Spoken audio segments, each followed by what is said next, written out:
As much battle rap as we watch, this is like having Jay-Z in his bitch. I was born in Queens, New York, but you know, I rep Tampa. 19, 20 years old, and you know, my mom took me to church for the first time. A Christian battler. I just always gravitated towards punchline rappers. Like Fabulous and Cassidy were like my favorite rappers at the time. You 30'd him? 30'd him. You know what I'm saying? I'll tell you how we deal with it, bro. Tequila. What would you say is your favorite battle of all time, and not including you? Hitman and Sue Sir, Loaded Lux, and Halloween Dawn. And then last one I'll probably say Rum Nitty and That's funny. Cerebral Chaos Podcast, episode 8. Yes, Back sir. with another one. A very special episode today. Super special. This is crazy, man. Me and Nick, as much battle rap as we watch, this is like having Jay-Z in his bitch. Hey, That's lit. 500,000 or the dinner with Jay-Z. That's it. The podcast with Loso. Let me see. Yeah. But nah, we got Loso in the building, man. It's good with Yes, you, man. sir. It's good with you, bro. Yes, sir. Appreciate y'all, man. Glad to have you on Yes, the show, sir, man. man. Thank you. Great. So Loso, he's from Tampa.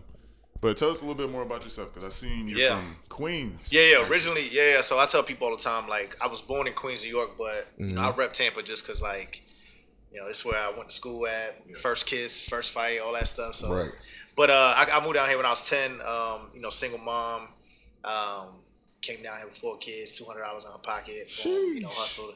And so, you know, just kind of growing up, that was kind of already like my worldview of just seeing, like, you know, one person kind of just like, yo, I got to do whatever I got to do to kind of make ends meet. And so grew up out in Port Tampa. Yep. And then, you know, from there, had no, I tell people all the time, like, my journey through getting through music or, like, you know, battle rap was more so because I didn't have a father figure. It was like, yo, where can I go and find one at? And for me, the first place is like, the music videos, hip hop, you know what I'm saying? So I'm thinking to myself, I'm like, okay, cool. Jay-Z or Tupac or these dudes, they're the one, 50 Cent, they're the ones teaching me what a man is. Right. And so, but, you know, growing up, obviously doing everything, you know, that I probably shouldn't have been doing until I probably got around like 19, 20 years old. And, you know, my mom took me to church for the first time. And then I kind of just, you know, but through there, you know, music had always just been a part of my life. Linked up with some dudes who had, you know, interest in rap music and stuff like that, recording. And then for me, battle rap was just something that I gravitated towards quickly. So that's a little synopsis of, you know, kind of where I navigated through. What year was it when you moved to Florida? That was 2000. So how was that transition from being in New York to now moving to Florida? Yeah. For me, I remember being in New York and thinking to myself, like when my mom told me we was leaving, I was like, yo, Florida, like I didn't even know nothing about it, bro. And so when I came down here, I remember saying, yo, it's so boring because in New York, I remember going outside and I could go ahead and see my homie roller skating over there, dude playing basketball. On top of that, I knew I couldn't do nothing bad because Sister Shirley across the street, she knew my mom. So if I was tripping, she was gonna knock on my mom's. Like that's just how the neighborhood. It was like a real neighborhood, like stuff that you saw in the movies. Like everybody hates Chris. Yeah, exactly. But as soon as I came to Tampa, it wasn't like that. Now, granted, in my apartment complex, I was able to kind of like, you know, meet people and stuff, or like certain projects that I was growing up in. But for the most part, it didn't give me that whole neighborhood feel. But that was probably the main thing. And then granted, the weather, you know what I'm saying? But I was cool with it because I hate the cold. Yeah. To this day, I hate the cold. I don't care about none of that. I don't care where I'm from. I'm like, bro, keep me. I got Tampa in my blood, bro. Yeah, that's some real Florida shit. Once it hits 60, I don't even go outside. Yeah. I'm like, nah, bro.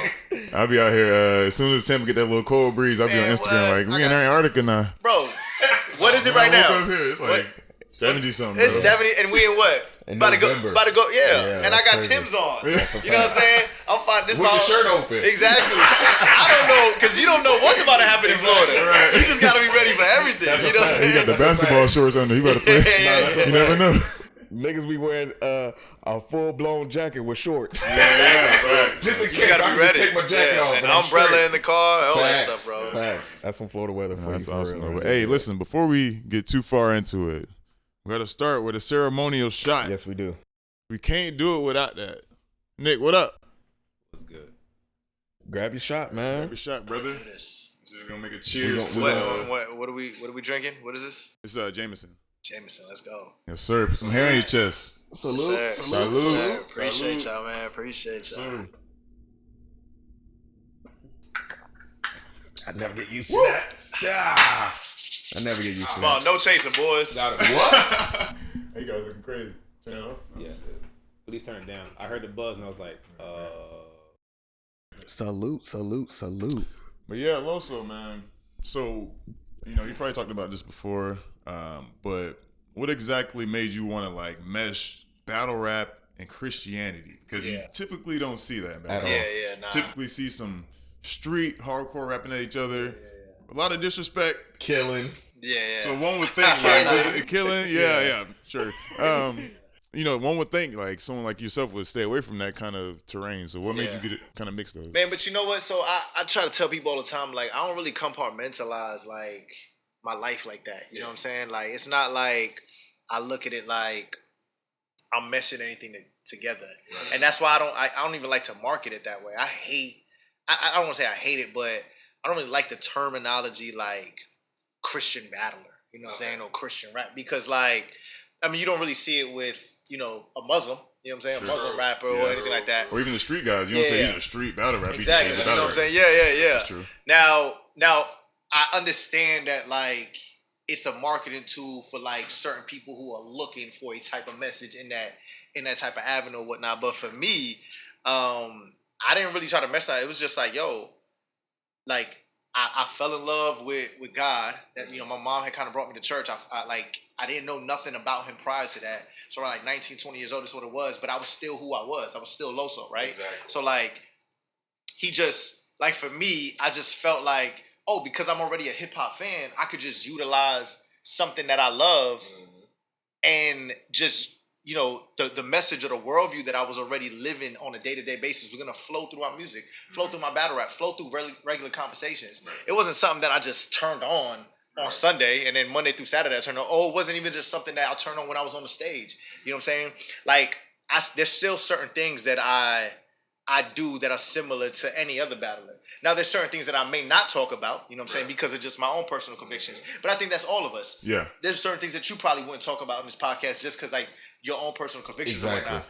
But for me, so when I got into battle rap, I think that what ended up happening was I would utilize some of the terminology that I was already kind of like talking on a day-to-day basis, which would kind of coincide with like, biblical talk or whatnot. So when they heard it, they automatically was like, oh, that has to be like Kirk Franklin. Or that has to be like this. You know what I'm saying? Kirk Franklin in battle rap.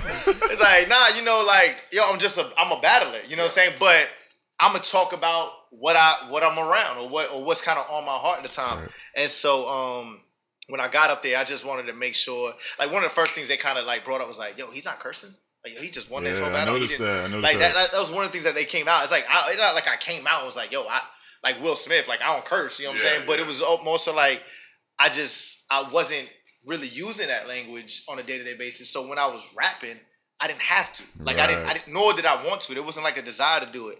And so that just really stuck out for the battle rap world. But I mean, once I got into it, I mean, like I said, like, I was going to Jefferson, bro, and I had a dude he was from up north, and he said, he had this CD, I remember, and he put it in, and I remember there was no music. It was just two dudes rapping. And I was just like, what is this? But for me, poetry.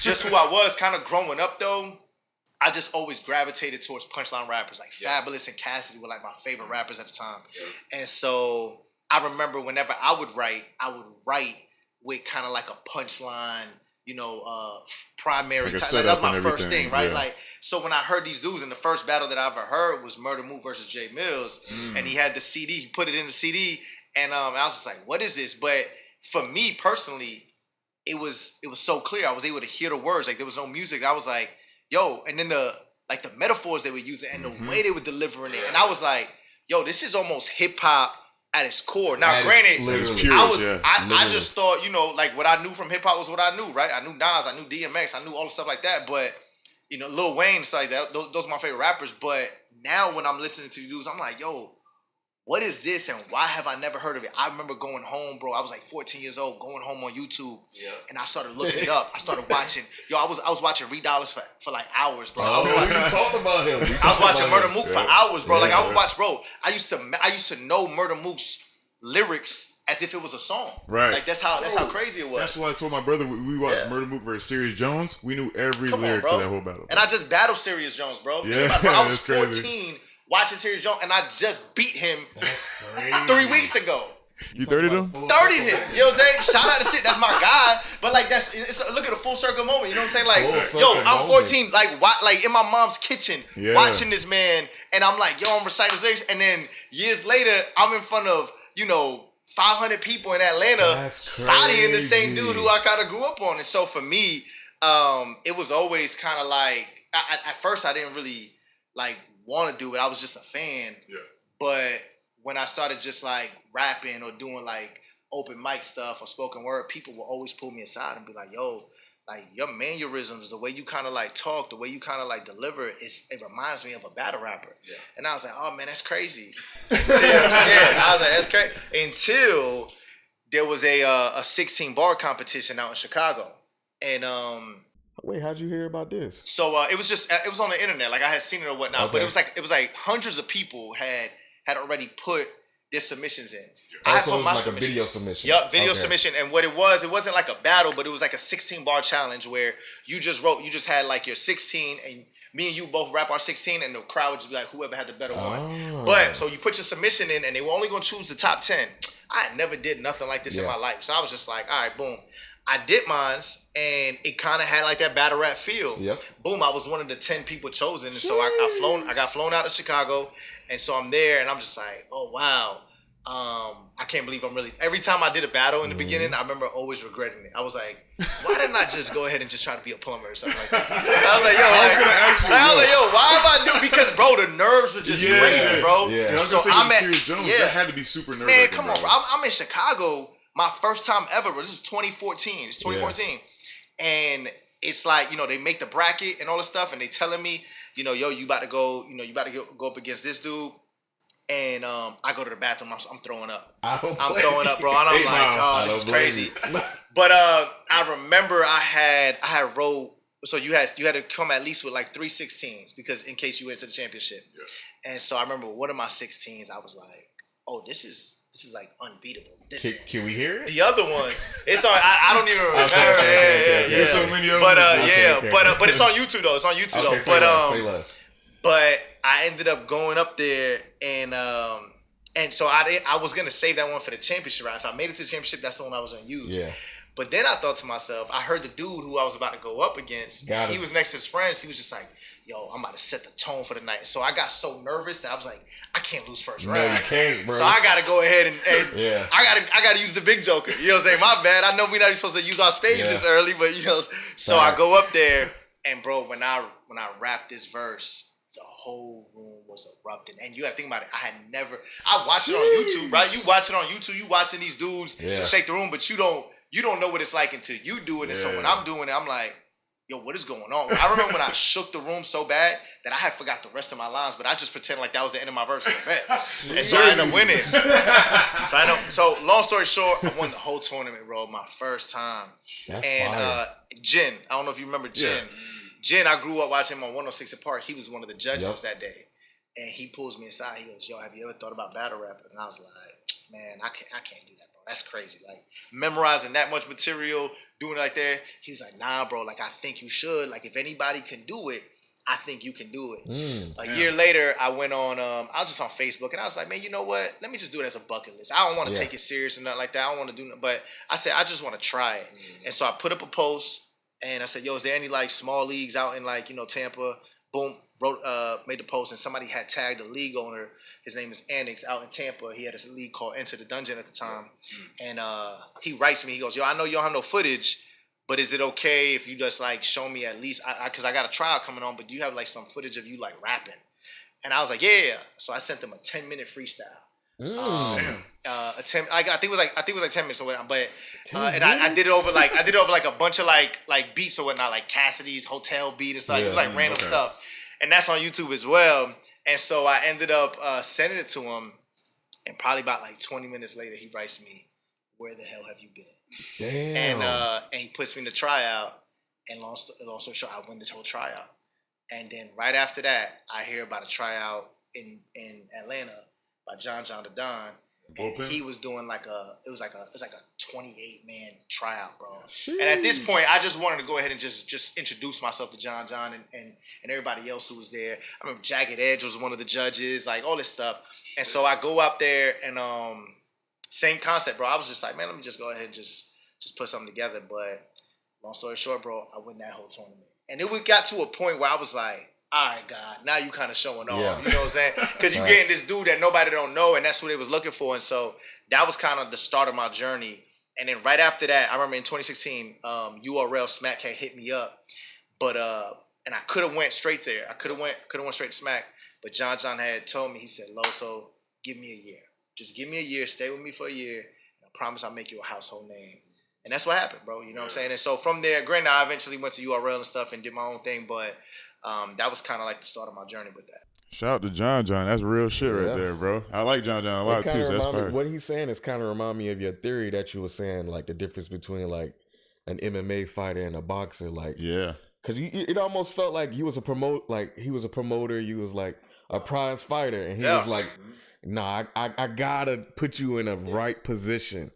Because when it's your time, it's gonna be your time, and you gonna go out of here. Sometimes Dana will hold fighters back, like I like you, but not here yet. Give me this time, like you said. And he wanted, and the thing about it, he had just started his league, the bullpen, and there was a lot of dudes who was trying out that people had seen before. Because I walked in there and I was like, I know some of these dudes. Yep. I had watched some of these dudes, but we both had struck lightning because I needed like a cosign at the time, and he needed a fresh new face that nobody knew that he could say, yo, this is my talent. This is who I found. This is Bullpen Battle League. And now watch what we do. And so it kind of was like a perfect marriage at the time. But was it just you? I know they had like Bad News came up from there. So them dudes were already, I think them dudes were already there for the first event. Okay. But I was like the first one to come out of a tryout.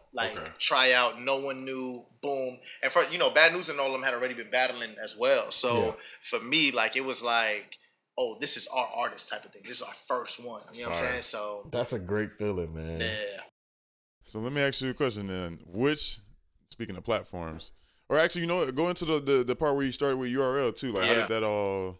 So at the time they end up having their NBA right there. Yeah, they had that process called the Proving Grounds. Oh yeah, I remember. And it was the PGs, right? So that if you wanted to go to URL, like you had to just do that. That's what PG stands for. Yeah. I heard that a lot. Yeah. Now the problem was at the time is that I had already been gaining so much traction, right? And I was so popular. You already passed. That I just always felt like, it's not like I'm against your process, because I know that's your process, but don't try to undermine the work that I already put in as if it doesn't matter anything because now it's you guys. You know what I'm saying? Yeah. We don't do that in any other sport. You know what I'm saying? Yeah, exactly. There's a reason why certain, overseas players like, Luka or whatnot, like he's going to get special attention or get picked at a certain, you're not going to treat him the same way you treating, this 6th or 7th man at Kansas State or something like that. And so, all the work that I had put in, I was just like, I'd already had, reached like over 1 million views on YouTube. Mm-hmm. I had already been, getting on top lists and all this other stuff. So, long story short, it was like a back and forth battle for like a couple years, 2016, 2017, all the way to 2018, in which like drama had just been like filling Twitter and Instagram, like should Loso do a PG? If you type that into YouTube, like dudes like ESPN First Take, there was debates, bro. People just doing that, right? That's like and so prospect type yeah, and that's what it was, bro. Yeah. I was the biggest. I was the first of. I felt like it was the first of its kind of like should Loso do this? Everybody would always do the process, but I was just like, I had no problem doing it. Yeah. It just, the situation had to be dope. Long story short, bro, we ended up negotiating stuff where I debuted on Gnome, which was Night of Main Events. First Scotty. And it was, and that had never happened. I always, to this day, there's no more PGs. Yeah. There's no more PGs. To this day, I always tell people, I'm like, I feel like I broke that process. I feel like I showed that, you can build a fan base, almost leverage to kind of come forth and be like, look, this is what I got. Yes, exactly. Let my situation be a little different. You know what I'm saying? And so that's what I ended up doing. Ended up getting on Gnome, bro. And it was, it had never been done before, never been done after.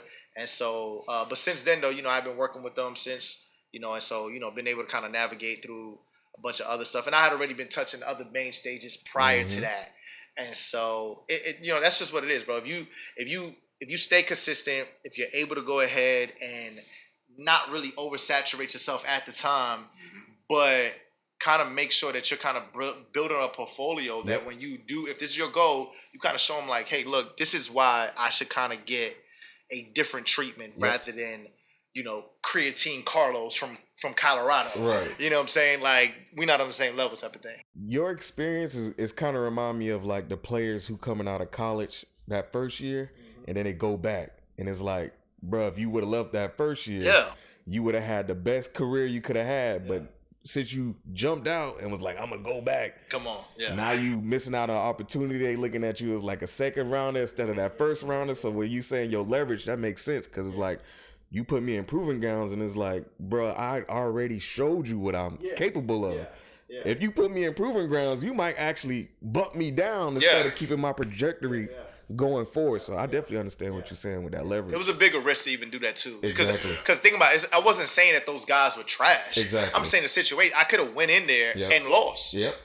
But that didn't prove anything. What that it was just that the I was just given a bigger risk than the reward was. But if you put me on that gnome stage, I thought that the risk and the reward was actually matching that night. And so sound like I'm trying to get. I ain't gonna say it. It sounds like some free battle stuff, but anyway. In hindsight, it worked. It worked. You doing it. I'm saying, sound like some type of league and trying to like, just do this. Of course. Nah, man, for free. Get some bars from me. Because the thing is, these guys write these crazy, intricate 3-round battles, and they never rap them again. Like, I can't use these again. This was just for that. So it's like, I need some compensation. Bro, I tell people all the time, like, the art form of battle rap, the only thing I can compare it to is like almost like death-defying stunts, and you gotta like break it down. Okay, I like that. Football, basketball, you can miss a shot, you can miss a pass. I like you know what I'm saying? Yeah. Concerts, bro, you could be performing in front of 2 million people. Yeah. You got a track in the back, you know what I'm saying? Or you could run the song back, you know what I'm saying? Or you about to perform this same set in Kansas tomorrow, knowing you just left New York. Yep. Bro, I am writing 3 rounds. At least 3 minutes of material each round. That's about almost 10 minutes of material, bro. And I have to perform it in front of the crowd. Also, rap it to my opponent. Also, not be distracted by his entourage who's heckling me. You know what I'm saying? Like, the stakes are high. On top of all of that, I have one time that I can say these lyrics that I had spent a month trying to practice and rehearse stuff like that. And so I am in front of everybody. And bro, you stumble over a word, that's on YouTube forever. Yes, sir. You know what I'm saying? You mess up or whatever it is, you say a line that you didn't. And that happens all the time. This is gonna happen or whatnot when you in these type of sports. But you have to understand, like, this is why now I'm gonna charge a certain amount for my performance. Because bro, I am almost writing 3 songs. A battle that I'm never gonna be able to utilize again. I can never be compensated for this work ever again. You can. You're gonna have you're gonna be able to use this on YouTube and stuff. But for me, like, the stakes are so high at that time, bro. Like, you literally got to do this perfect. You know what I'm saying? And granted, not every performance is gonna be perfect, but on those battles, it's just like, yo. I mean, there's been times in which, you know, you give performances and it doesn't get received as well as you want. Right. Sometimes you might be writing something, you think that this is not gonna land, but all of a sudden it changes your life. You know what I'm saying? Because like this line just went viral. Like, you just never know. But it doesn't negate like the amount of work that you put in for the one time that you maybe even Olympic run is probably, you know what I'm saying? Like, you know what I'm saying? Like practice really so many years for a 10-second race. You know what I'm saying? 10-second race to get a medal. You know what I'm saying? So it's like maybe something like that. But yeah, you know, I try to always make sure people understand like the risk that you're even taking, just even going up there, and then the nerves are just kind of crazy. That was gonna be my follow-up question. How do you deal with that pressure that comes with knowing you only can do this one time? You can't mess this up. You gotta do this one time. I'll tell you how we deal with it, bro. Tequila. You need the air horn on the Marco. Real life, bro. My first battle ever, bro. Check this out. First battle ever, bro. I invited everybody, bro. Yeah. I had my grandmother, bro. My grandmother pulled up to the battle. Bro, that's never happened before. I had my grandmother, bro. I was so nervous. She pulled me aside, bro. I'm Colombian. I'm half Colombian. Right. There's a drink called aguardiente, bro. Okay, and, you gotta break that down. Yeah. I mean, that's just the liquid. So aguardiente, that's what it is, bro. Oh, wow. But, bro, she was like, here, just take this. Yeah. First of all, you would have thought grandma whipped up some steel, like some potion. 2 cat eyes. Nah, bro, but it was like a shot though. That's the way. It was just like I was like, all right. And bro, I took it, bro, and it kind of, but that's just what liquor does. Sometimes you know what I'm saying. So it kind of soothed me out. But that had became my routine. Okay, that became my routine. Like I'm not like so before every battle, I took a shot of like aguardiente, and I was like, bet, boom. And I'll go on stage, bro, and it was just kind of just like relax me a little bit. Bro. I feel like it kind of gets you into that zone. If you're used to doing it, it's like LeBron with the you know what I'm saying? MMA fighters, but Parade here come out there and do the little bow and arrow. And it makes you feel like, all right, I've been here before.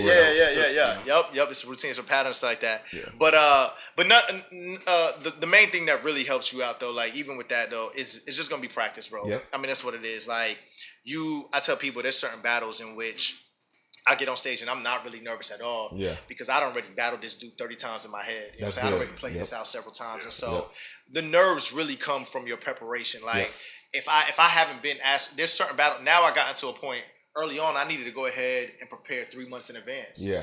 Now I'm gonna be honest, bro. This is gonna be sounding like kind of cocky, but bro, I could take 1 day and prepare for somebody. And I've done it. Bro, Serious Jones, bro, I prepared for him in 2 days.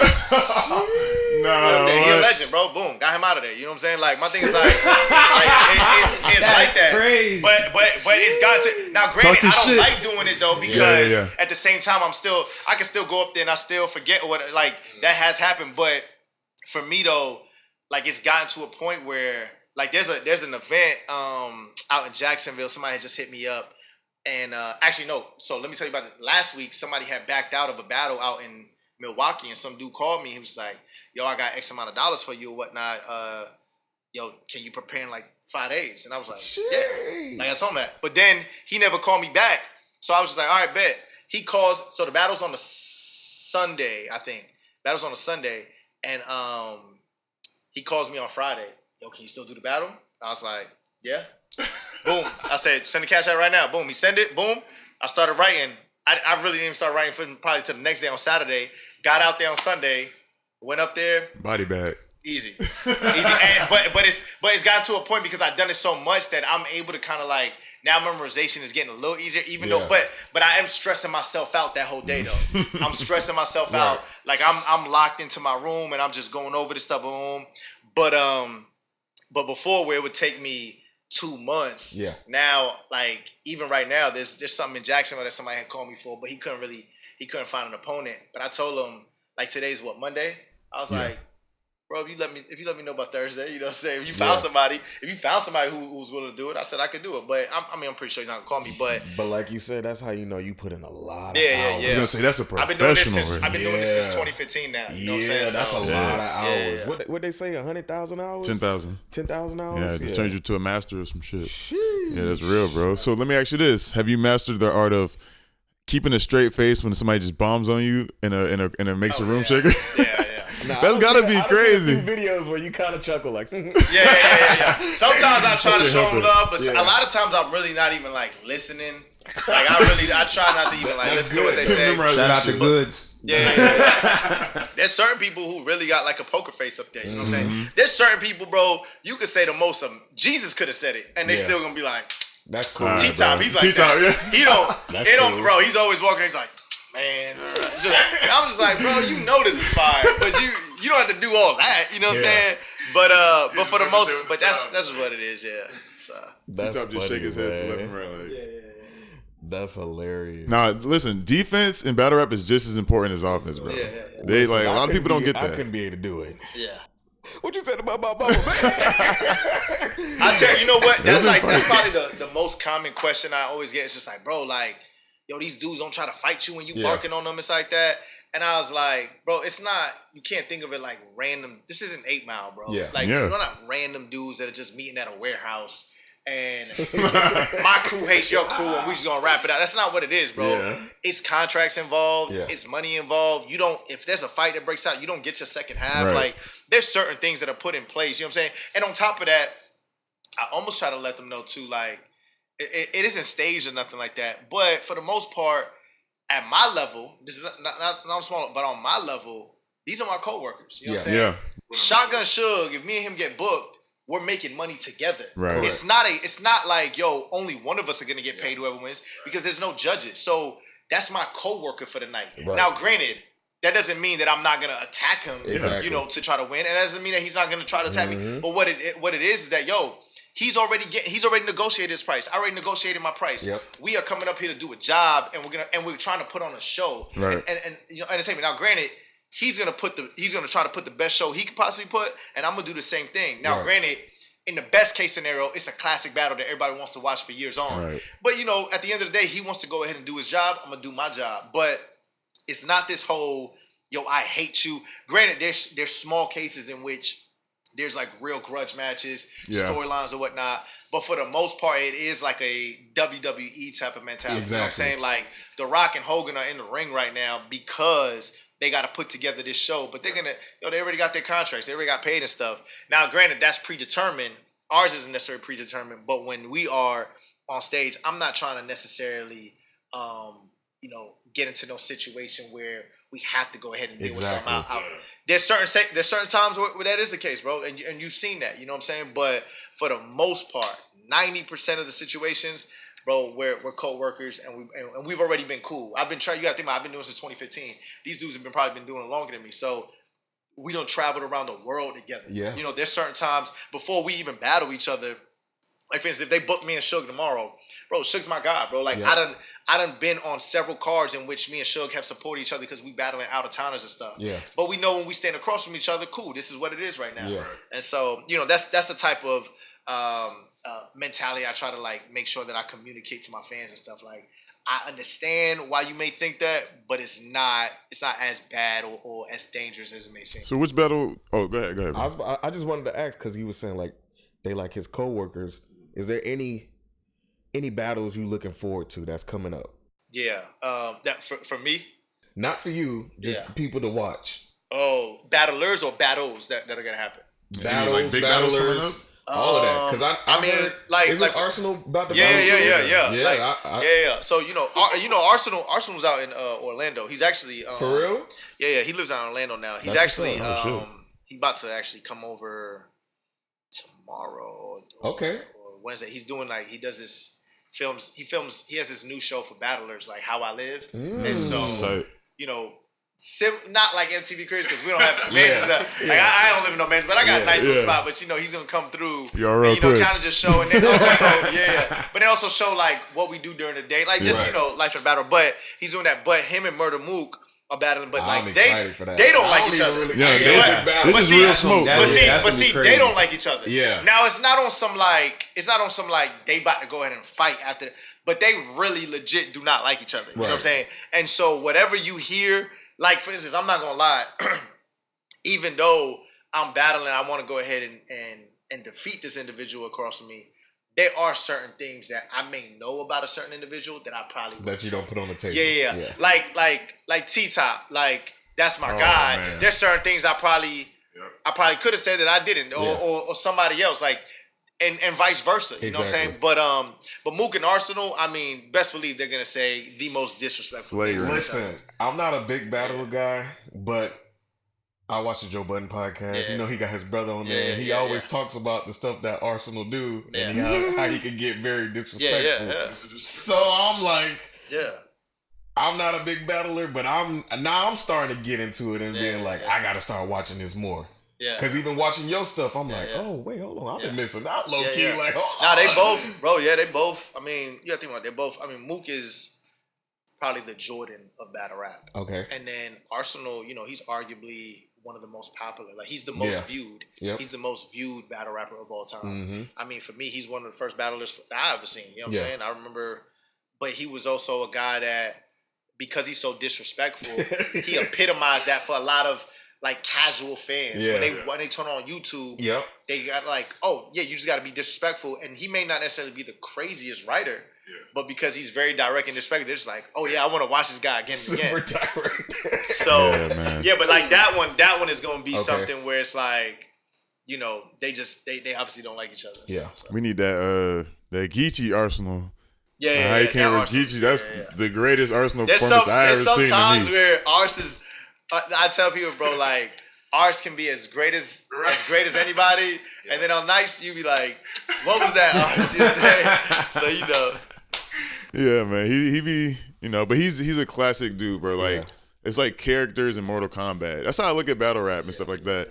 And a lot of people gravitate towards their guy who just, you know, whatever. Like a lot of people when you first show them like Tay-Rock, they're like, "Yo, who the fuck is that?" Yeah. Like, bro, he just said seatbelt won't buckle up. And he's like, yo, what the fuck? Exactly. And so like it's just like so many variety of battlers. It's awesome to see, bro. But yeah, man, that's dope. What would you say is your favorite battle of all time, and not including you? My favorite battle. Give me like 3 if you could.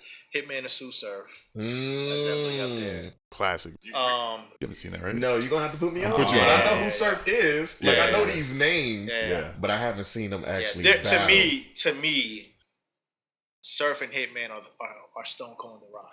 Okay, That's what they are. That's what they are to me. Yeah, and I feel like for the majority of battle rap fans, like they are Stone Cold and The Rock. You know what I'm saying? It's so funny because that is. I was literally gonna ask you like, is there any like wrestler comparisons that you see? Yeah, but Stone Cold and The Rock. Those are literally Stone Cold. You know what I'm saying? Funny.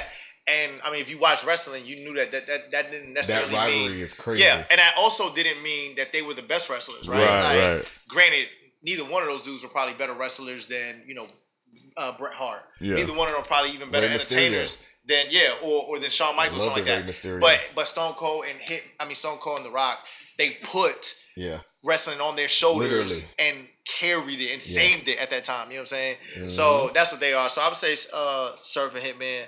I would say Loaded Lux and Hollow the Dawn. I love that one. And you could kind of even put Loaded Lux performance versus Calico like in that, you know what I'm saying? Because that's, to me, that was something that transcended battle. Bro, at the time I remember, that was 2009 maybe, 2009, 2010.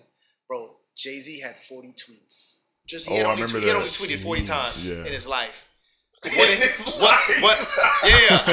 still only has that many tweets. Yeah, bro, one of his tweets was quoting Loaded Lux. Yeah, I remember that. Jay-Z, bro. One of his tweets was, "You gonna get this work. You gonna get this work." And when Lux did that, bro, that was the great. That's etched in stone. You know what I'm saying? He said, "No, let me ask you something. 40 tweets, and he ain't one of them. You know what I'm saying? Last time he tweeted, I think it was like whenever he got put in the Songwriters Hall of Fame. Yeah, that was it. You can see it like it was like 4 years before the election. It's just like, he brought Jay-Z out. That's crazy.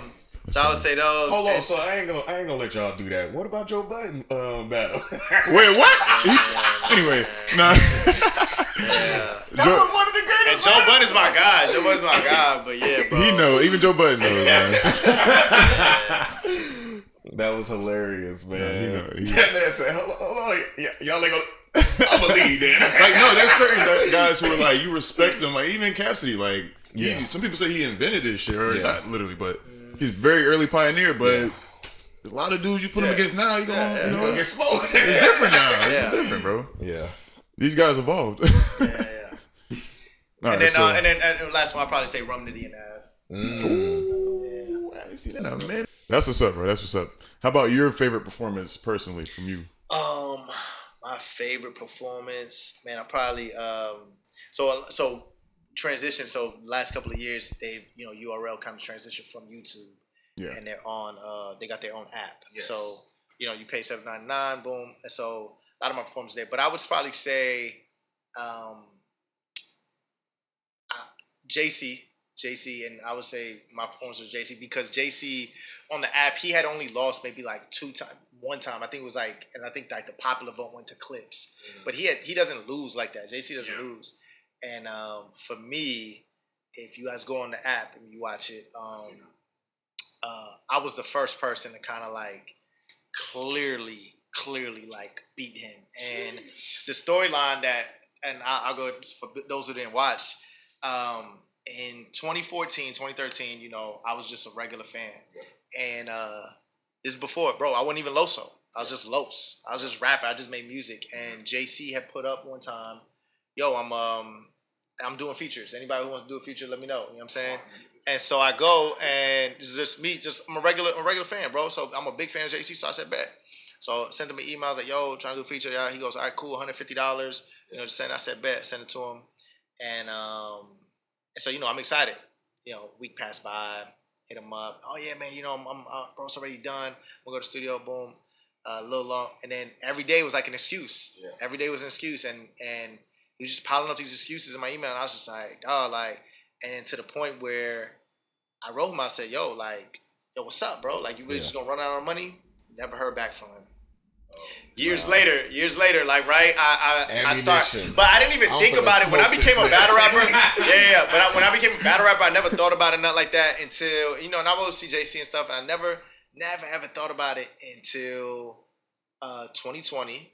So COVID, we started doing we went on caffeine, and we started doing these small little rooms, but it was dope because it was just you and the battler. Yeah. And so when they booked me versus JC, I'm writing and I remember. I said, wait. So I go to my email and I type it in. I had all the emails, bro. And so what I did was I wrote 3 rounds and the topic was features, right? So basically what it was, I did the first round. I was like, yo, you would never be a feature in URL. Like, you're never gonna be Surf, you're never gonna be Lux. Boom. I bombed on the first round. Second round, he started looking sick. For real. Like, JC, like, a lot of people over the years. Yeah, like when I started back, I was the first one to do this angle. I was like, bro, like, you look terrible. Like, your health, like, your teeth are deteriorating, your skin, like, you don't look the same. So I did this. My second round was about the features on his body. Yeah. And the third round started, I was like, yo, there's one more feature we got to talk about. And so I turned to the camera and I'm rhyming all this, and I'm letting people at home. I'm like, you got an Instagram, go to everything, go to boom, and look at my last post, right? Oh, you. And I had uploaded, right? And while he was rapping his second round, I had hit the upload button. I uploaded it, and so all the posts, all the emails were on my page. And so while I was rapping my third round, everybody saw the proof. Because if I would just rapped it, nobody would really be like, what are you talking about? But I wrote the whole third round as like, yo, like, JC, like, bro, like, yo, how could you do this? You know what I'm saying? Yeah. Like, you know what I'm saying? So I was able to kind of like, you know, JC, Jesus Christ, feature verse, like, in the like, I was like bombing, bro. And it's probably one of my best performances. So that one is like, and it was also like a clear win over somebody who doesn't lose like that. Yeah. And also the whole full circle moment. Yeah. Even right now, as you hearing, you like, whoa. Yeah. And people at the time, I was just like, yo, that's crazy. Now, then after that, probably Vixen the Assassin. Oh my gosh. Shit. To have Smack, what did you say? Jay Black, Smack what? Yeah. That's probably my most viral, one of my most viral moments. But I remember me and her had already been talking, like, just battling. But she was so cool. But what happened was she out of nowhere, she had been battling for a minute, but out of nowhere she caught fire. Yeah. She got on URL, she caught fire, and she's half black and half white. But she got on there, she beat DNA. Her first battle, right? It was a big thing. And then after that, she beat this other girl called First Lady Flames. And then the next one, they was doing Kings and Queens. They was like, yo, we're gonna set you and Loso up. Everybody had me as the underdog because she had already won Woman of the Year. She had already won like Rookie. Like, it was like a bunch of stuff. Yeah, she was just on fire. And they were just like, oh, she's gonna be Loso. And I was like, what? And so I was just like really upset. And then I remember she got on Twitter. What really got me upset was that she had already started calling out other dudes like John and stuff like that. Oh. And I said, oh, you think it's a game. Yeah. And so I went and I constructed which one round of the year and everything. My second round was a round where, because she had basically said, she had said in another battle, she said, I am whatever, like, so my mom is black. Yeah. So that's the vagina she came out of, so that's what she is. She's black. But a battle before that, she had just battled a dude named Emerson Kennedy, who has a white girlfriend, and she was calling herself a white girl in that song, in that thing. What? And so what I did was I basically wrote the round like, oh, because you're light skinned, you have the privilege of tapping into, you want to be white one day, then you could be white. You want to be black another day, you could be black. And so I did this whole round, bro, and there was a part of my round where, so I walked into before the battle, I walked in, I try to do this in every event. I try to just put myself in the venue before anybody gets there. And so when I walked in, I saw the camera set up. And actually shout out my homeboy Saga, who when I was rapping it to him, he was just like, bro, like, what if you like looked one way when you said the white stuff and you looked another way when you said the black stuff? And I was like, yeah, that's a good idea. So, you know, when I went there, I started practicing it. And I look at the cameraman, he's just there. And I said, yo, can you like, how does it work? He says, well, there's a person back there. I said, okay, so you're not switching the cameras, are you? He goes, well, I'm using this one. This guy's using this one. But, you know, if you just look, they'll try to do it. So I said, okay, bet. Man, in game time, I'm rapping this part, you know, where I'm basically saying, yo, when she does interviews, she's white. You know what I'm saying? When she's here to go ahead and try to, you know, when she does interviews, she's black. When she's trying to negotiate her price, she's white or whatnot. And so, but when I'm talking to one camera, I'm talking as the black side and then the white side. And so, but while I'm doing it at home, people are viewing it, and there's the cameramen are killing it, bro. Because I'm looking at this camera and they're switching it. But when I look at this camera, and that had never been done. And so boom, boom, boom, boom, boom. And I land the big hammer. I was like, in front. And so Jay Black and Smack White, obviously Smack White is the host, Smack, that's his name. And Jay Black was the host of the event. Yeah. And so in front of Jay, like, you know, when you talk to him, you're black. When you talk to Smack, you're white. And so I was in front of Jay, black, in front of Smack, white. And when it lands, it wasn't even that many people. Bro. If it wasn't COVID, and it was people in the room, bro, it would have been one of the biggest haymakers of all time. Yeah. But I mean, bro, I remember they ended up clipping that up. They used it to monetize their channel on Snapchat. Yeah. And they had, I remember random people were coming up to me about that, like who didn't even know that. Instagram, same thing. I mean, it was just going. I got the front of a magazine. I had one round of the year. I won several awards and stuff. So I would say those two battles would probably be the main ones, though. Fire, bro. I remember that Vixen shit. I was like, this guy's wilding right now. This guy is wilding right now. Let me ask you this. And you had, obviously, every battler has their day. Doesn't go your way. Something happens. Anyone who's into the battle rap community knows which battle that is for you. Yeah, I probably have a couple though, but yeah, I know. The one, yeah. I ain't gonna send niggas to go look at it. But how do you bounce back after like a performance like that? I know you have short term memory. You know what though? But... Yeah, I think some I don't know what athlete. Maybe it's like a quarterback like that. You know, you gotta have short term memories whenever you like throw. I think like a DB type shit.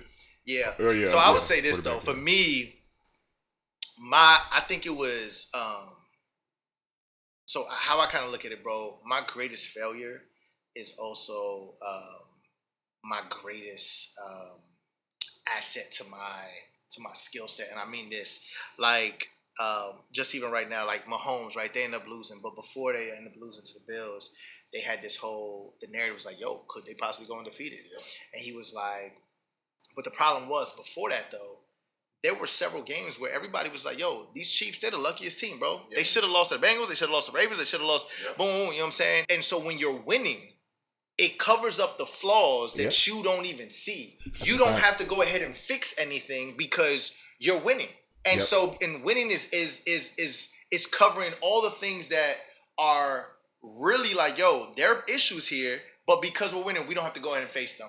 Now, when you lose, it pushes you back. You're like, oh, wait. We actually got to go ahead and do this. And so for me, prior to my battle with Briz, I would say like I was accelerating at such a high level. Now at that point, remember I just told you right now, I could take a battle 2 days prep. At that time, I had took that battle. The reason why I took that battle, we actually battled on Thursday, and it was a Super Bowl weekend thing. That weekend was Super Bowl. Julio Jones actually put that card together, and so when I got contacted for it. I felt like I couldn't pass out on the opportunity, but I got contacted on like a Monday. You know what I'm saying? So my thing was like that would be tough today, but I would be able to do it. But at that time, I was just like, man, I felt like, nah, I can't pass it up. Yeah. So I went up there, and so I ended up choking. I ended up forgetting my lines and stuff.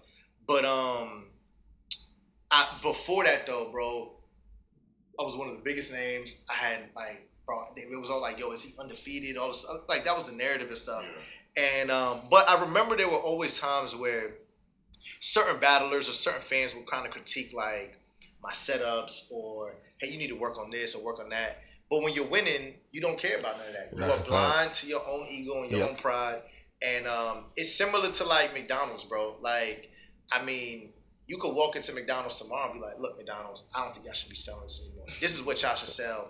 I think this is actually better for the customer. I think this is better, all this stuff. This is the type of food. And they're going to look at you, they're going to point to those yellow arches and be like, you see that? It says 7 billion sold per day. Literally. Why would we change anything if we are winning regardless, you think we care that you think we care that you think Chick-fil-A is better than us? Yeah. We got more money, you know what I'm saying? Like, that's just what it is. And so it was almost like I was like McDonald's at the time, bro. Like, there was no need for me to go ahead and alter and change anything up. But for me, after losing that battle and after seeing the community kind of just like relish at the fact that I had lost and the fashion in which I lost, and kind of just, you know, to this day, like that's like one of their biggest angles. Like anytime somebody, it's not too many angles on me. So like the angle that they use, like, oh, you got killed by that. So I'm just like, all right, cool. Now I'm about to go ahead and kill you. You know what I'm saying? Like, yes. Exactly. But after that though, I was able to kind of sit back and kind of be like, damn, I'm not as good as I thought I was. And so cool. Now let's go ahead and try to refine it. And so that has obviously made me a better battler. But I think that's, like I said, that's with all aspects of life. You know what I'm saying? Like, it doesn't matter. Yeah.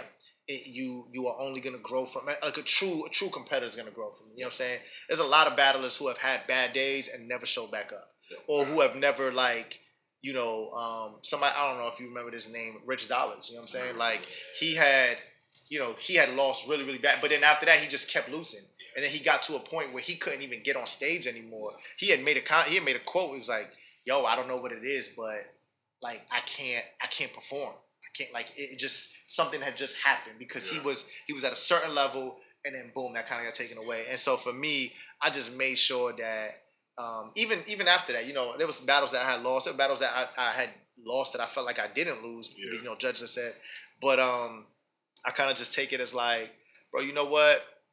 Yo, it is what it is. You're not gonna win them all, whatnot. Yeah. Just make sure that at the end of your legacy, like, people know, like, yo, you competed, and there's a lot to show, you know, as far as kind of like the work that you put into this culture. So yeah, I would say anytime Loso battles coming up, I can expect 3 rounds of fire. I never, even with, like, you know, performance, but that just lets you know the consistency speaks more so than the blip to me. So when you talk about legacy, is that something you trying to build? Like, you trying to be one of the best battlers? Man, you know what? I don't know. I mean, I would like that. It's not like I wake up or like I pick out certain battles to do that. I kind of like, I hope that my resume kind of like speaks for itself. Like, you know, at the end of the year, they do like champion of the year, you know, and I think they've done it like 7 times. I've made the list 4 times. You know what I'm saying? There's people, and I'm going to make it again this year. You know what I'm saying? It's going to be my 5th time. So it'll be similar to like maybe you making the All-Star game or making like a first NBA All-Team. You know what I'm saying? Because there's 20,000 battlers in the world and only 20 names get picked. You say it's how many? It's like over 20,000, bro. Really? Yeah. Yep. And that's what I'm saying. You don't know. Yeah, you don't. You got to think about it. But you got to think about it because every state has about like 3 or 4 leagues in there that you just don't know. So you only know the main ones, right? But the thing about it though is that like there's and then there's battlers every day that are battling, and so to be one of the top 20, right? And that's why you multiple years. You know what I'm saying? And so that's why, like, you know, for me, I think that when it's all said and done, you know, wherever you want to rank me is wherever you want to rank me. Or if I was not your cup of tea, that's cool. But like you said, the numbers will speak for itself. The consistency will speak for itself. And so this year, same thing. You know what I'm saying? Like, I'm about to go ahead and do another battle, like I said, in about a week and a half in Miami. That'll probably like close out my year. But that's like, I did like 16 battles. And I feel like I should be at least like top 15. Yep, just this year alone. Woo! He like that, bro. I'm about to put you on, bro. Yeah, you be putting that work. All right, we're gonna throw a couple battles on later this week. Yeah, we're gonna get it in. He gonna catch up. How did it feel to 30 Geechee? Bro, you know that, bro. I feel like I'm 30 Geechee, bro. But Geechee is someone who just has such an aura that people they won't. I battled Rock and no one had ever done that. I battled Tay-Rock and Geechee back-to-back days. Back-to-back days? And there's like battling. That was a scary time. Battling back-to-back days would be tough if you was battling 2 random dudes. Yep, right. But battling the 2 arguably the best dudes in the game right now, I looked at it like, yeah, it's a crazy risk, but the reward was gonna be higher if I was able to do it. And a lot of people felt like I did it. And honestly, bro, I ended up getting the cover of Champion magazine because I ended up doing it. I ended up battling Rock. I felt like he definitely won the first round, but I felt like I edged the second and I won the third. You know what I'm saying? And then Geechee was the next day, and I had to wake up early and start writing for him. I wrote for him that day, and I felt that same way, bro. I felt like I won. Now he ended up getting the judges win. He ended up There was judges in that room who ended up giving him win, but it was actually a blessing in disguise because so many people at home who was watching it live on pay-per-view thought I won that battle. So when they announced it, they said Geechee, it went in an uproar, and I was the people's champ that day because it was like, y'all just robbed Loso. Yeah. Now the Rock battle was close. The Rock battle, and some people were even leaning towards Rock that battle. But what made it so good is that because my Geechee performance was even better, and it was like, yo, did Loso just give us 6 rounds in like less than 24 hours against 2 of the top people? Oh nah, bro. You know what I'm saying? Like, yo, he did this. Like, I was on the cover of magazine. I was this, all the stuff. And so that was this year. So, I mean, to me, that would probably be a top 3 moment for me. But yeah, I felt like I tell Geechee that all the time. I remember watching that, and I was sitting there like round by round. I was like, "Is this clear?" Yeah, come on, bro. We were watching it right there. I was like, come on, bro. Like, he not. Fight back, come on! Like, it's just so funny. At the end of every round, it's just like there's like me and him were pausing video. There's like a silence, like we're just processing. Like, dog, Loso is 30 and Geechee kind of quick. And then when they end up doing the judges, like, yeah, Geechee, I said, oh hell nah, bro, because I had won the fan vote. I won the fan vote. When the judges picked out, I said, all right, get up out of here. That shit felt like some politics shit. I was like, come on. And I go to the judges, and I look at the judges, and I find out, and I'm like, who's the judges? Yeah. And they all got blue bandanas on. I'm like, oh yeah, we can't allow this. Home field. Next time, we're going to choose 3 passers. That's what we're going to do. We're going to see who's going to win the battle. You know what I'm saying? We got to level this shit out, man. That's hilarious, bro. After that second round, we just kind of paused the video and looked at each other, was like, all right. We could probably turn this off. That's okay. Hilarious. So we're gonna do a couple like rapid fire questions. You know what I'm saying? Like, cause I do got a few on here I wanted to know. First one is the Al Capone cigar curse real? Nah, it's not. Yo, everyone thought that if you wore that shirt or something like that, I've never put one of them things on, so I wouldn't know. Oh, but can I get the premise behind this? So there was a sponsor that URL had earlier, like probably 2017, 2018, and it was Al Capone cigarillos, and and so he would get, and he would just be like, yo, sponsor of this battle, Al Capone cigarillo, yada yada. But another way to sponsor it was he would probably pay like let's say me, like he was like, Loso, who you got? You got JC, cool. Yo, can you wear this shirt? I pay you $300. You know what I'm saying? Wear the shirt for the battle. Of course, I'm gonna take $300 and wear something for free. But a lot of battlers were losing. It's like the Drake curse. Yeah, it was If you had the shirt, it was like, if you had the shirt, if you had the hat, like he used to give you the beanies or something. Yeah. There were some people who were like, you just found, he was like, yo, this seems to be a common thread here. You all wearing the same thing every time you look. So it was just funny, you know what I'm saying? But it's an inside that was hilarious, man. That's hilarious. All right, next question. This is spicy. Will you ever battle Mackk Myron? So he doesn't want to battle me now. He doesn't want to battle me now. We did a 2-on-2 earlier this year. Oh, with Clean and But so he, the whole narrative of quote unquote me ducking him or whatnot, I was just like, it's kind of like what John Jones is saying. Aspinall? Right, like I agree, like because when he said it, I was like, yo, I agree. It was like, yo, no one has came to me with a contract. If someone comes to me with a contract, says, yo, we got X amount. There was one time somebody had offered me some money, but because the battle was such a big grudge match, I was like, I ain't about to give it to you for no. I'm about to go and do this battle for $1,500, bro. You know what I'm saying? Like, lowest I go is $5,000. Right. He was willing to go ahead and go lower than that, and I was like, you can do that. I said, I'm not gonna go ahead and do that for no. Like that's like you're giving them a bigger battle. That's not even the market value of this battle. Right. I was gonna say they're gonna get way more for that. Yeah. So we didn't end up doing it. And so he obviously wanted to, granted I was hot at the time. I was hot at the time, and so he wanted to go ahead and kind of like, build this like grudge match, which was dope because the more he was talking trash, the more my price went up. I was like, keep going, brother. You know what I'm saying? Do it, y'all. But yeah, it kind of lost its thing now. So I mean, but he doesn't. But earlier this year, I had told him, I was like, yo, but he just didn't want to do it. So it's all good. I think you would have won that personally because Myron's nice, but you could have 3 rounds of straight. He might gas out after a round and a half. So. Exactly. I'll explain that to you on another time. All right, next question. If you had to show someone one battle to introduce them to battle rap in 2024, which battle are you showing them? Keep this in mind. Some of them older ones might be a little outdated for some people, so think about the time frame of the one you want to show them. Yeah, if I was to show them a battle in 2024, I mean, even though it's an older battle, bro, I think I would still go back to Surf and Hitman, bro.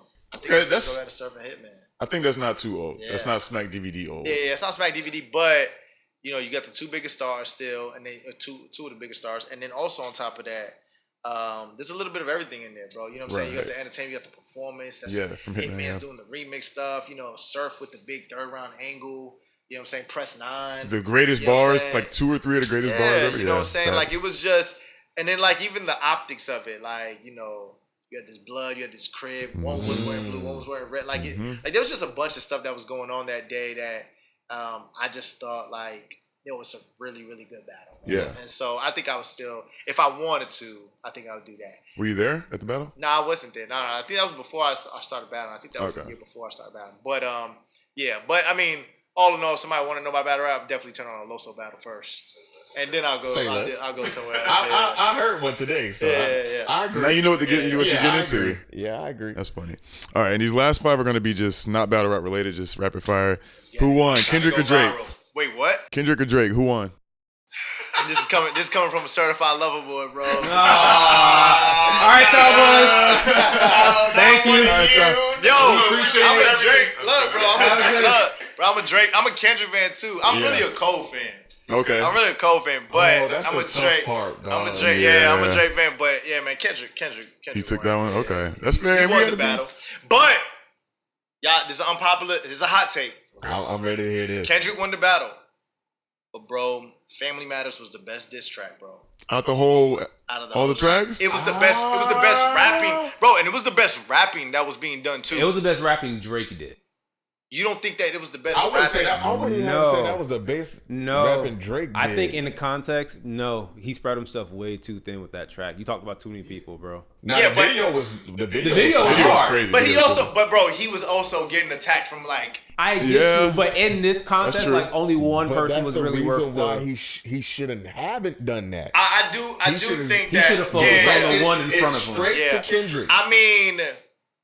Even with that though, Family Matters, like I thought it was enough because that was like people don't understand. Like that was his red button.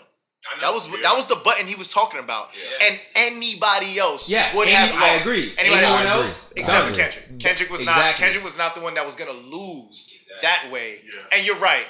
He probably should have. If you're gonna do a red button, just.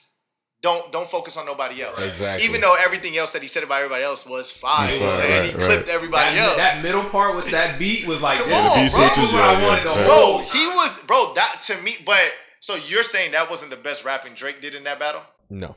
What rapper was the best for you? What do you think? 'Cause I agree. I think that's the best. Push-ups?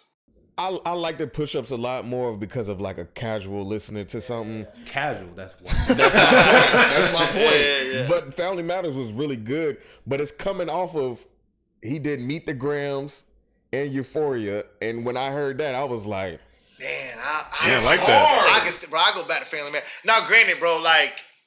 I mean, Not Like Us is just a moment, right? Like it's gonna win awards at the Grammys. It's gonna do like whatever it is. It's just a moment, but.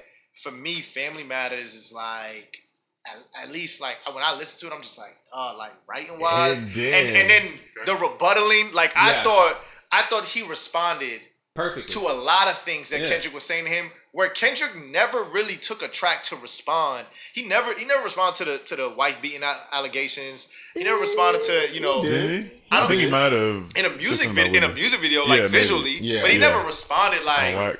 or to the Day Free thing. Like, he never responded to it. Drake responded to everything that Kendrick was saying about him. That's true. Which, for a battler, I was like, yo, I appreciate it. That's true. I can see that. I thought it was really good. It just, my whole issue was that a lot of the stuff that Drake was saying, it was like Kendrick kind of aired himself out on the last album. So it was like, oh, Mr. Morale. Yeah, there was nothing. Anything after that was like, really? But you got to be a Kendrick fan to kind of know that. That's true too. Because I didn't really know that. I heard Mr. Morale, but I didn't really. I get it, but it's like, but if the whole thing between Drake and Kendrick was what it was supposed to be, Drake should have known that. That's all I was saying. Because it seems like Kendrick listened to all the Drake stuff. You know what also affected it as well? When he dropped Family Matters, he literally dropped the song right after that. So he just 30 minutes later. Meet the Grams. He did Meet the Grams. Yeah, so Family Matters, Meet the Grams. Hey, I'm so glad though that we was alive for this. Greatest rap beef of all time. I said the same thing because I was greatest one, bro. I know people want to go ahead and bring up whatever else, bro. There was nothing better than this, and we were getting music back to back to back.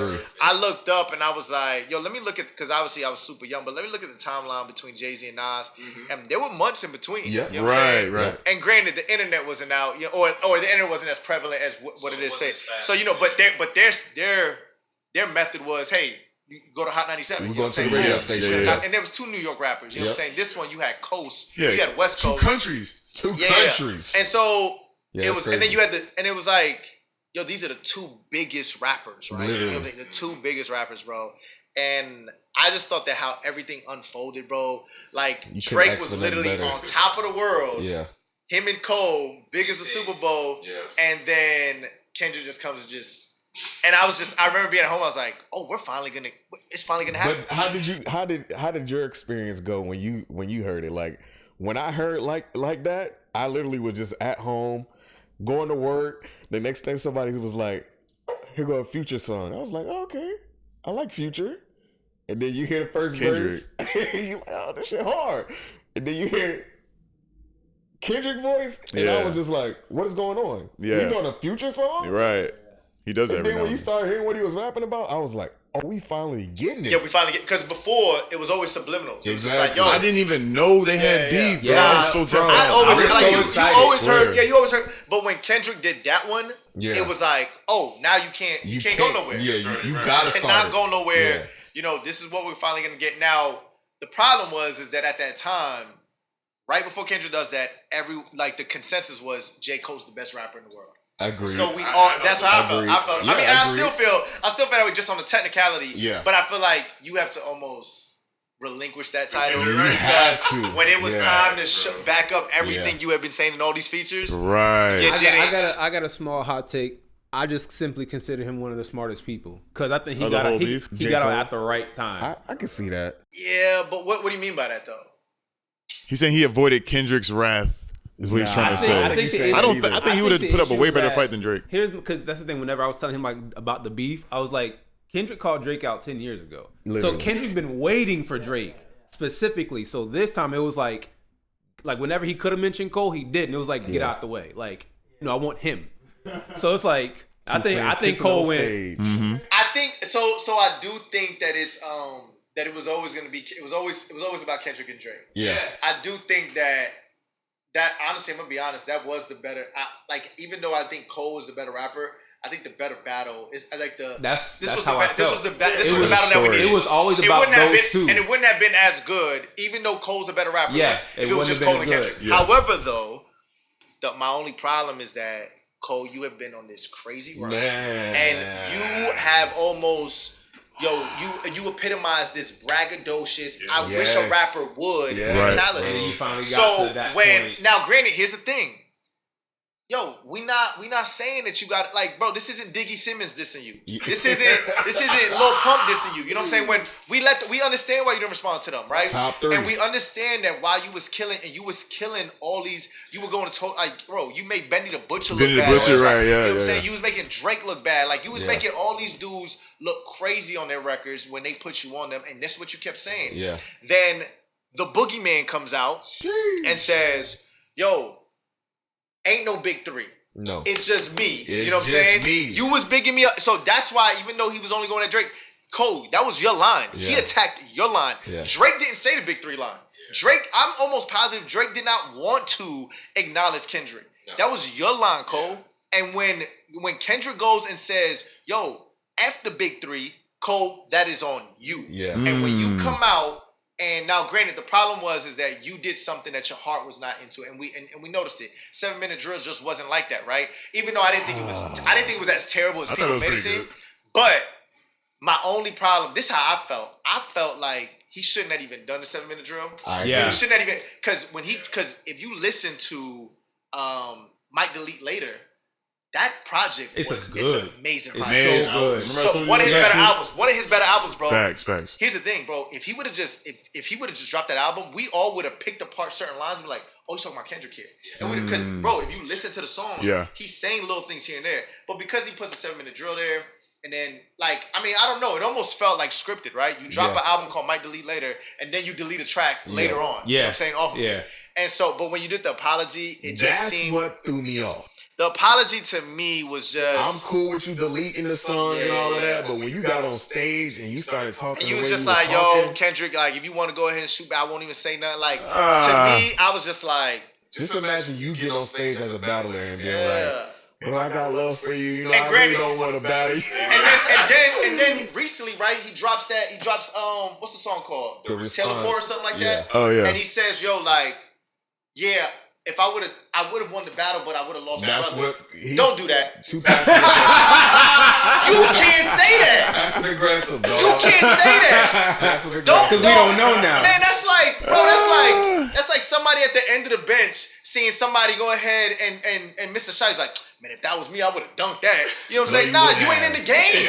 You had a chance to get in the game. Exactly. So for you to say, yo, it's a cool line, right? I would have won the battle, but I would have lost a brother.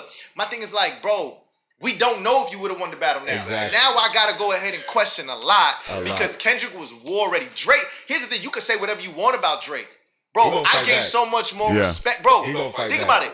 Yeah, everybody against him too. Out of all them dudes, Drake's the most battle tested out of all of them. Yeah. Drake is the most battle tested. Yeah, say what you want. Push the T, like, and then different people. You know what I'm saying? Here and there, like he's the most battle tested out of all of them. Common, yeah. And then even with and then obviously, but then when he does this one, and then he's going toe to toe with Kendrick, and he's responding, and he's rapping well, and on top of that, he's having to deal with Ross dropping a record and the Weeknd heckling. That was lame as hell to me. Ross had a nice beat. It was nice, but like, nigga, where you came from? Like, you say got nothing to do I with gained you. a lot more respect for, and I was just like, yo, regardless of what it's now. Granted, Drake, he took a big L off of it because of the whole record. But I was just like, when Cole came out, I was like, yo, Cole, don't even tell us. Like, unless you wanted to just go ahead and talk about why you did it and what happened with you and Drake and all that stuff. At the end of the day, I just felt you've given up your rights to say what you would have done.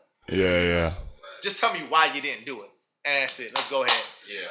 I think that's been the consistency behind that. Like, people have been saying, like, cool, we like your little after the fight response, but you saying you still would have beat somebody, you could have left that part out. Yeah, that rapid fire turned into a whole discussion. But listen, a lot of people ain't got a chance to get a perspective on that since the beef. So I'm glad you can get that off on our platform, bro. All right, the next one, a little bit less controversial. Waffles, pancakes, or French toast? Man, I think what's crazy? I don't eat this at all because I don't get a chance. But French toast, I think. Yeah. But I probably have pancakes. Pancakes. They're always easier to make. Yeah. Pancakes and waffles are just. Yeah. French toast is like, I just think like if it's done right, it's the best. Especially with that powder sugar. Yeah. With the syrup. The syrup cold. You feel me? Yeah. I was going to ask hot or cold weather, but you told us milk. that already. Warm milk? What are y'all, Tyler? Wait, warm milk? Pancakes and warm milk. You're a boy. I'm trying to put y'all on game. All right. Trying to put somebody to sleep. Final question is a good one. What's the key to life to you? Man. Ooh. Key to life is to understand that life is coming from you and not at you. When you remember that, don't ask me to explain it. I was about to ask you too. I can't. But here's the thing, bro. Like, I got my own. Go out and get it. Yeah. Like my thing is like don't look at like you're waking up every day trying to go ahead and overcome this. Yeah, you know what I'm saying? Like, bro, life is what you make it. You know, life is coming from you or whatnot. And so, I think keep that in perspective, and that life is perspective, bro. You know what I'm saying? A lot of times your situation isn't necessarily the thing that has to change. It's your perspective on the situation, and that right there is gonna help you get through it, bro. Ain't nothing, bro. It's gonna be ups and downs throughout this, bro. You're gonna be up sometimes. You're gonna be down sometimes. You guys, you're in the stocks. You know what I'm saying? You know that. Yes, like, I mean, you could be up one day, down another day. Yep. I think your perspective is like, yo, you know what? This is, I was I remember I taught my students this or whatnot. There was back in the day there was a contest amongst the Greek philosophers, and it was who could go ahead and write a quote that would always be true.